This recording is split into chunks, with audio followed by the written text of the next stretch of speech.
The purpose of this mini presentation is to take a look at the state of Christianity in the 20th and 21st century. And as we do this, first of all, we want to look at some of the major trends in history, and then we want to look specifically at what's happening within Christianity itself. So, first of all, if we look at the major empires of the, say, 1900 to 1947 range, we can see that there are a number of significant dates that happened in the history of the world. So in 1900, the Boxer Revolution in China was against really European domination. In again the same year, 1900, the Commonwealth of Australia was created. At the same time, Shinto religion was reinstated in Japan, and the beginning of Japan's imperial expansion into Korea, Manchuria, China, Pacific, and Taiwan began. In 1914, we see that 84% of the inhabited world was ruled by a Western nation. Actually, Japan was the only nation that was fully independent in terms of non-European nations. Again, in 1914, World War I broke out between the Central Powers led by Germany and the Allies led by France and Britain and Russia. 8.5 million combatants and 13 million civilians were killed by the end in 1918. So the beginning of the end of European dominance in world affairs, and the end of really the dream of superior exportable Western Christian civilization could be marked around that time. 1917, the British occupied the Ottoman Turkish Palestine, and in the Balfour Declaration, in which Jews were offered a homeland in Palestine. This ultimately led to the formation of the State of Israel in 1948, and of course the resulting conflict with the Muslim world ever since. We see in, again, 1917, the Bolshevik Revolution in Russia, followed by civil war.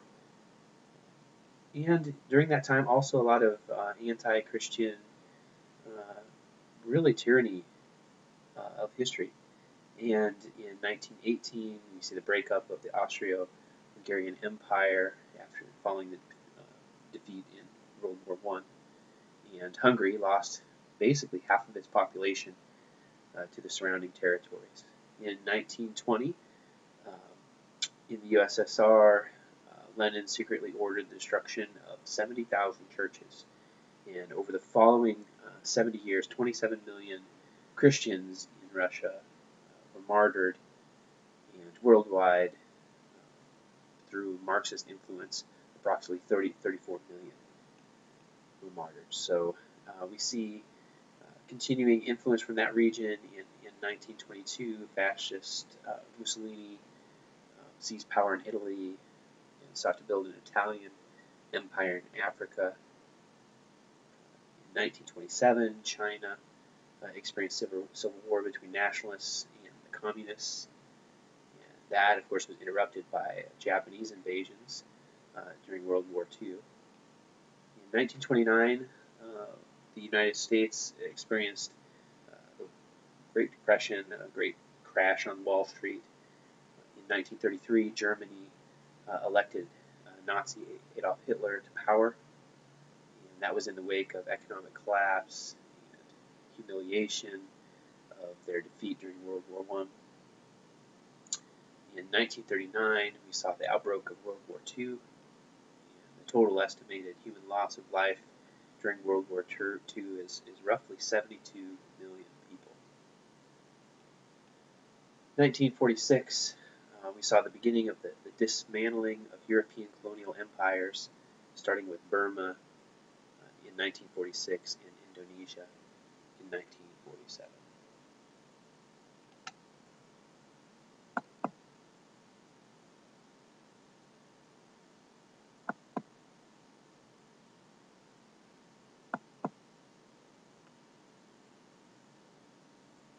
So when we look at, I guess, the greatest extent of influence that was attained by the various colonial powers, say between 1700 and 1960, we see that British influence was, far outpaced the others, but Russian and Spanish influence, French influence were also quite significant.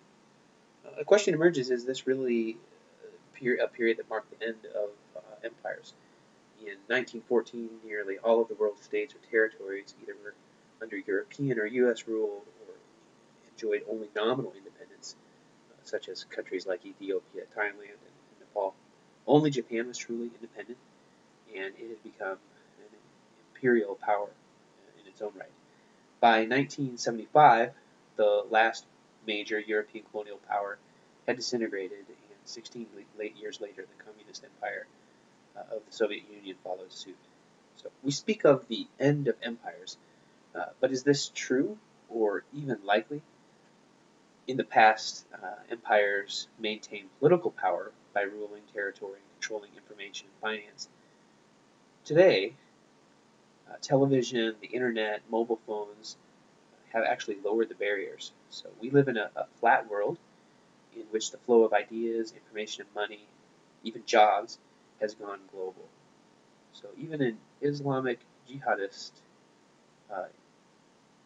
is unlikely, though still a possibility to emerge as a major threat.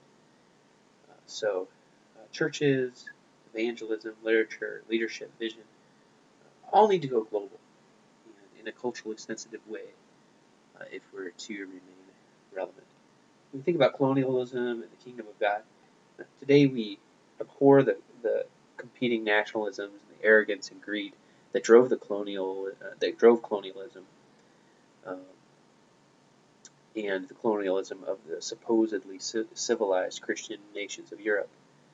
We see the negatives, of course, the subjugation, enslavement, even genocide of peoples, the trading monopolies that transferred a lot of the world's wealth to the wealth. We see problems with the consumerism, cultural imperialism, etc. However, there were some positives too. So the Islamic push for global hegemony was arrested for 3 centuries, and their power was somewhat limited, and the importance of democracy and human rights, education, healthcare were eventually established worldwide. So the greatest benefits were religious freedom, the chance to proclaim the gospel. Colonialism allowed Western missionaries to sow many seeds, but the indigenization and explosive growth of biblical Christianity came only as really that colonial era ended after the World War II. So in the 21st century, the major challenge for the church is to rediscover its apostolic and prophetic roles. These roles can help us change our world and the world's nations without resorting to political or worldly tools to achieve that. So we live in a distinct time of transition, and there are important opportunities out there, and it's important that we rediscover our identity in this regard. When we think about this era, and we think about the mid 1900s to say 1990ish, we do need to think, of course, about the world Cold War and its influence on the world. So there are a number of significant events during the Cold War. In 1946, we saw the start of the Cold War confrontation between Western democracies and USSR-led communist states. And this really lasted until the tearing down of the Berlin Wall in 1989, and eventually the collapse of the USSR in 1991. You can see its influence in the partition of the British India into Hindu-dominated India and Muslim-dominated Pakistan. Nearly 10 million people have been forced to migrate. There have been about 1 million deaths associated with that. In 1958, we see the foundation of the European Economic Community with 6 founding nations, and by 2008, membership had risen to 27 states, including many of the Soviet bloc countries. In 1962, Sudan was engaged in civil war that was started by Muslims as a jihad to enforce conversion of Southerners to Islam. Peace was only established in 2005, but that was after 2 million deaths, 500,000 of whom were Christians. In 1975, really in the high point of the communist effort to conquer the world,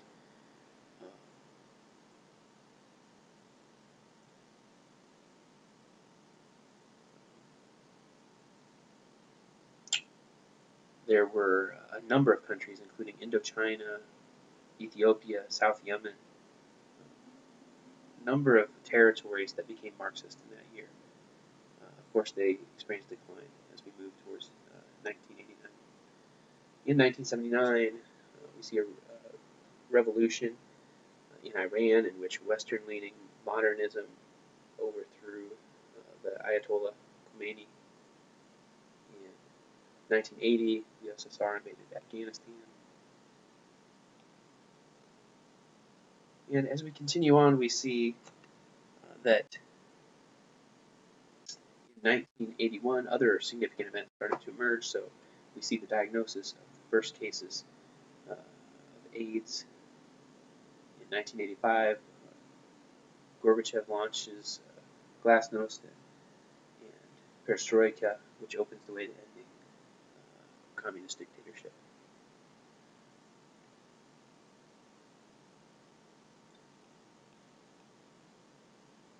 And as we move to the end of this period, we see again in 1989 that the Berlin Wall collapses, and shortly thereafter, communism. In 1989, we also saw democratic protesting in China, and that's when Tiananmen Square occurred.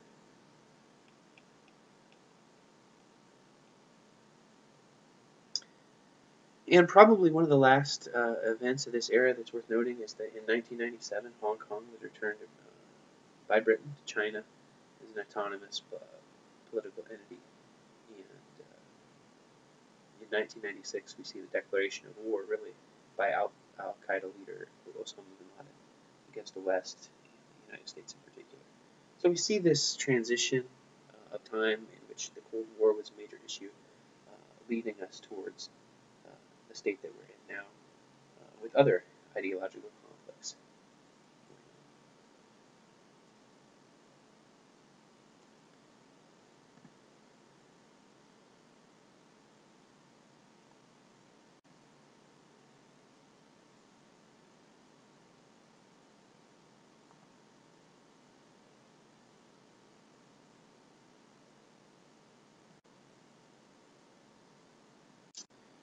And so the next topic that I want to move on to is this whole idea of democide, or the idea that these countries who are involved sometimes in the murder of people through genocide, politicide, or some kind of mass murder. And the 20th century has produced many of these instances. An estimated 275 million have been victims of this kind of death or murder. The main types of such governments are shown here in this chart, and over half have been due to communist governments, nearly a quarter through colonial regimes. One of the most infamous was the Nazi effort to exterminate Jews during the Holocaust.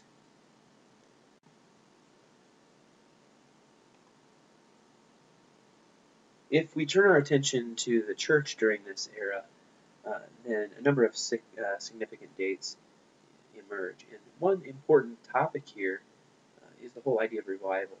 Revivals that renewed the church and transformed the world during this era included the 1904 Welsh revival, which opened the century and contributed to far bigger revivals than in Northeast India in 1905, in the United States in 1906.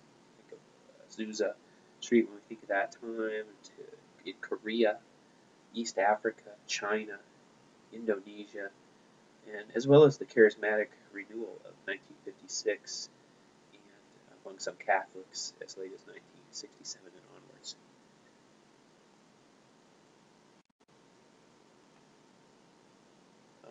We also see during this time the rise and the decline of liberal Christianity and liberal theology. So the strength and optimism of the evangelicals before the First World War turned to defensiveness as they were marginalized by ascendant theological liberalism, and this daughter of the Enlightenment, really, with its deification of human reason, dominated much of the Protestant Church for nearly half a century. Its denial of the uniqueness of Christ and the divine inspiration of the Scriptures, its neglect of the core message of the gospel, while focusing on organic church unity and social justice, actually led to massive decline in a lot of the Western major denominations. And so at the end of the century, mainline Christianity had waned to the point where it had been globally marginalized. Alternatively, we can see that there was, during this time, a significant growth in the church outside of the West. And so the astonishing harvest gathered into the church outside of the West is important to note. A comparison of the map for the 20th century and maps for the 18th and 19th centuries illustrate this. So in the future, we'll probably look back at this last decade of the 20th century and see it really as the most fruitful ever for conversions to Christ.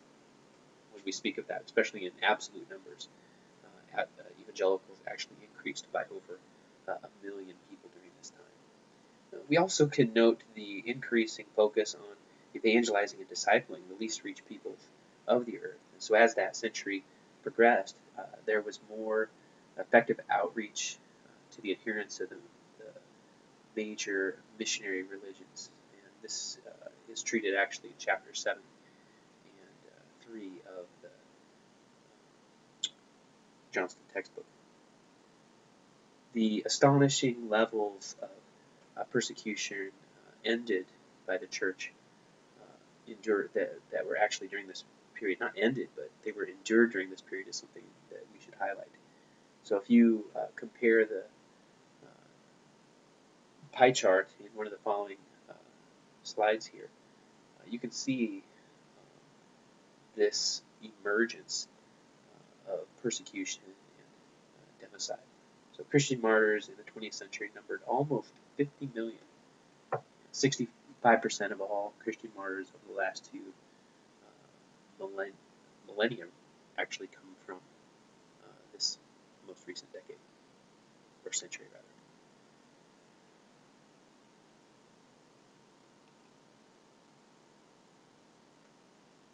As we think about this time period, it's also important to recognize that there was a tremendous emphasis on missions during this period and growth in missions. This included a huge growth in the number of missionaries and the ultimate globalization of the missions force after the demise of the Colonial Empires in 1960. So just something to think about. Many churches still regard the Great Commission as an optional extra or a fad, an inconvenient relic of the colonial era, and not as the core reason for existence. And yet there is some reason here to question whether that is completely related to this concept of colonialism.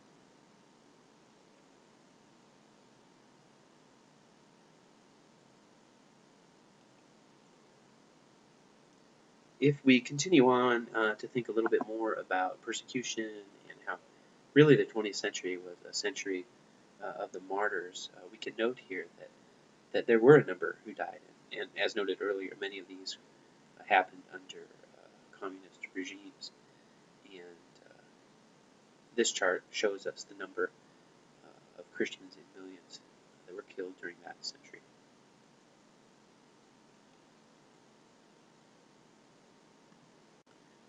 Moving on, we can see really a comparison of persecution between 1900 and 1975 and see the dramatic increase in a variety of demographic statistics related to this time and the number of people who face persecution as we move towards the end of the century. The next chart shows us a comparison of those who did the persecuting versus those who are the persecuted. And again, it's worth noting here that during this century, the communist influence drove a lot of this. And it's interesting to note here that the Orthodox Christians tended to be those who were persecuted. And that's not too surprising given the fact that much of this came from the communist countries and the USSR in particular. As we conclude this presentation, I just wanted to walk through a few more slides, and I'm not going to extrapolate on all of this, but these are a number of significant dates regarding persecution in the 20th century, and these are some instances of persecution in Africa.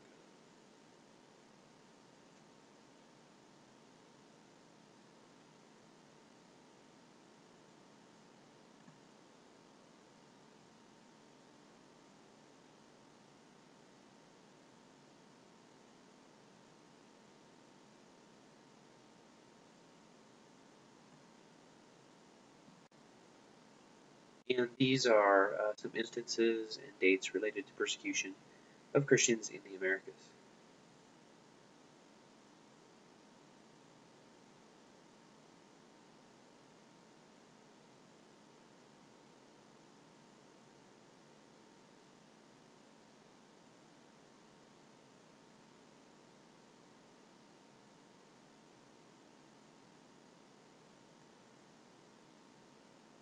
And these are some dates that report instances, major instances of persecution in East Asia.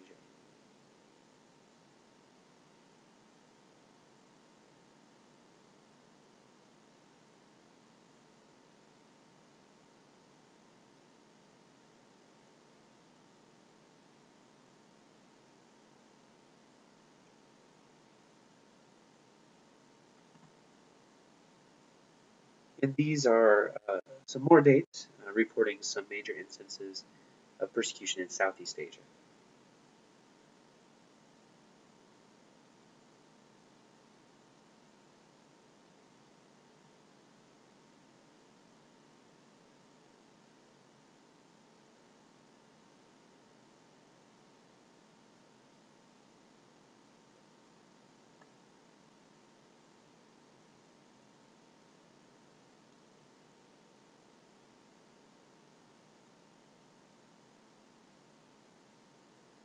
These are some additional dates regarding major instances of persecution in South Asia.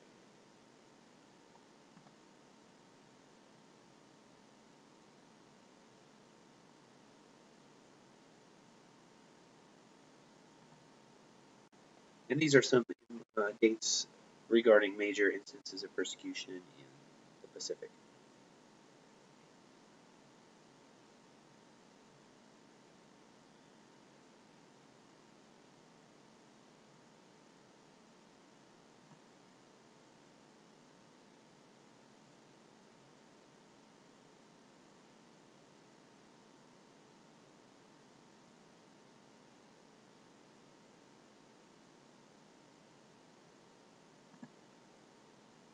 And these are some major instances of persecution in Europe.